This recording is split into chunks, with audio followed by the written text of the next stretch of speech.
Discretion is advised. So Mama Black. This program contains language and sequences some viewers may find disturbing. Right! I'm mad as hell right now. Yes, I am. It all started around 7 o'clock this morning in Durham's West End neighborhood and came to an end at the Target on 15501, where an employee called 911. Police then arrested 29-year-old Roland Owens. CBS North Carolina's AJ Janabel is live outside of that store with more on this case and the others police say the suspect is connected to. AJ. Sharon, this is the Target right here behind me where a family's nightmare came to an end and where police are saying a string of similar incidents also ended. Now, the family that's at the center of all of this told me off camera that they're just happy to be home together and safe tonight. Police say it was 29-year-old Roland Anthony Owens Jr. who kidnapped the family, forced them to stop at an ATM, a convenience store, and this Target, all at gunpoint. It was in this store where police say one of the victims talked to an employee who called 911. Officers who were already in the parking lot took Owens into custody. But today is just the latest of several similar incidents in the last week police believe Owens is connected to. Saturday, police say Owens put a gun to a man's head at Birch Avenue Park as the man was putting his 2 young children into his car, again, forcing the family to drive to an ATM. And on Sunday, police say Owens held 2 brothers at gunpoint near Duke University Road, beating the younger of the 2 brothers in the head with the gun and forcing that brother into a trunk, and then forcing the older brother to drive to an ATM. Police also say Owens held another man at gunpoint on Sunday, but got away without any money.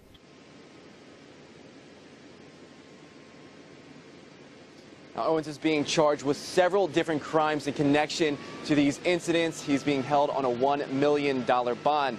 Now, the man that police say was at the center of all of this today told me off camera he just wants to thank the people at this Target as well as the Durham police for getting he and his family home safe tonight. The 19-year-old victim says he had not met the man accused of shooting him, and he wonders why the apartment he was in was targeted.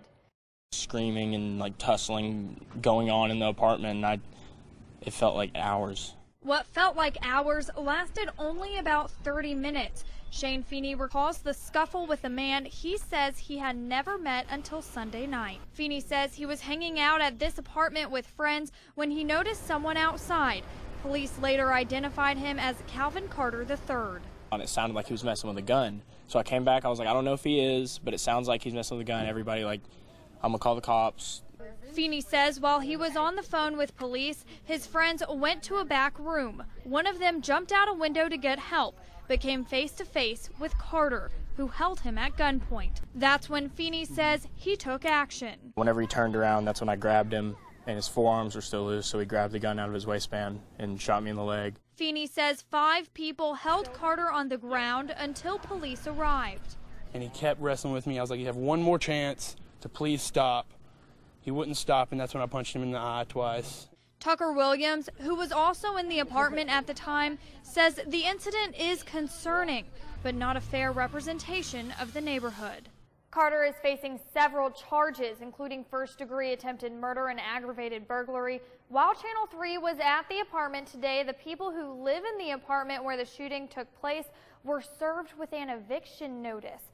It's not clear if that eviction is a result of the home invasion or if anyone in the apartment knew the man arrested. In the studio, Caitlin Chastain, Channel 3, Eyewitness News.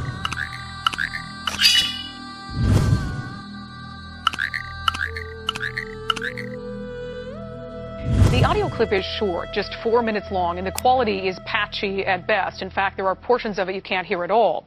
But it provides important context about what officers knew about Charlena Lyles before they arrived, and it helps us understand just how quickly things turned deadly. She called for DV, let him in, and then just started talking all crazy about how... At the beginning of the tape, officers can be heard talking about Charlena Lyles before entering her apartment. One officer sees something in her file that could be cause for concern. We got officer safety caution. Okay, but no mental on her? An officer safety caution tells them that because of her past contacts with police, there could be reason to believe she poses a risk to officers. In this case, officers seem familiar with Lyles and know she's displayed mental health issues in the past. I've been out here for another son. Wait, is this the one with like the 3 kids? Yeah. So this gal, she was the one making all these weird statements about how her and our daughter are going to turn into wolves. 1 minute and 22 seconds into the clip, officers greet Lyles, who says there's been a burglary at her apartment. Hello, good morning. Did you call this? Yeah. Okay. All right, can we come in? There was breaking. Things seem calm, and the next 2 minutes is mundane. Officers get Lyles' personal information and start to take inventory of what she says is missing. They said an Xbox was taken. Then, seemingly out of nowhere, this. Presumably, it's the moment officers spot a knife in Charlena Lyles' hand. Get back. Get back. That's second. Hey! Within 10 seconds, they shoot her dead. We have this woman for 2 nights. Hey, get back! Get back! The officers were not wearing body cameras, so there's no video to go with the audio you just heard. Because of that, it's unclear whether officers had an opportunity to use their training in de-escalation to get Lyles to drop the knife, or whether another less than lethal use of force would have been appropriate. From here, the investigation into the shooting will be carried out by a FIT, or Force Investigation Team. In the meantime, the officers involved will remain on paid administrative leave. Good evening, I'm Clarice Tinsley. First on Fox 4 News at 5:30. Prosecutors and defense attorneys have started the long process of finding a fair jury to hear the case of a teenager murdered in Northeast Dallas. Zoe Hastings was driving to church on a Sunday evening in October 2015 when police say she was kidnapped and murdered. Her body was found the next morning. Antonio Cochran is charged with her murder. 3,000 Dallas County residents are part of the process to find 12 people who will decide whether Cochran is guilty or innocent and whether he should be put to death. Clarice, the trial is set to start late October, but to get there, the jury selection process starting 4 months out. The DA's office has said it will seek the death penalty, but 12 people have to first find Cochran guilty, then agree capital punishment is the right punishment. Over the next few weeks, in groups of hundreds, the 3,000 Dallas County residents in the potential jury pool will fill a questionnaire that helps prosecutors and defense attorneys know who they are. Jury consultant Casey Miller analyzed the questionnaire. It's 19 pages, 200-plus questions.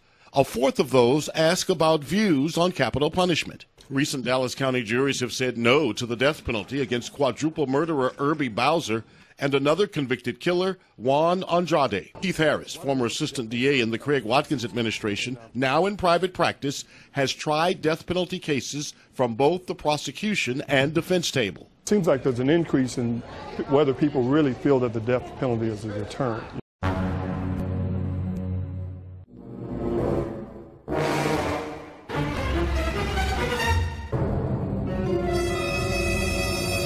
But also, the death penalty and how it's administered has been on trial.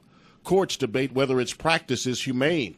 Several exonerations across the country, including death row inmates, also impacting potential jurors, making it more difficult to get a unanimous death penalty verdict. Defense attorney Robert Udishin. When I first started practicing law, the police and prosecutors always wore the white hats, and juries trusted anything prosecutors and police officers said. Udishin says the overall climate change towards police, grand juries, and prosecutors causing jurors to think long and hard before voting yes to the ultimate punishment, death. So when there is a guilty verdict in a death penalty case, jurors must then answer 2 questions. Is the person a continuing threat to society, and is there no reason worth saving their life? Questions, Clarice, that lately Dallas County jurors haven't been able to completely agree.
And as always, thank you for watching. If you like this video, please consider subscribing. Also follow us on the usual media for more and interesting information like this.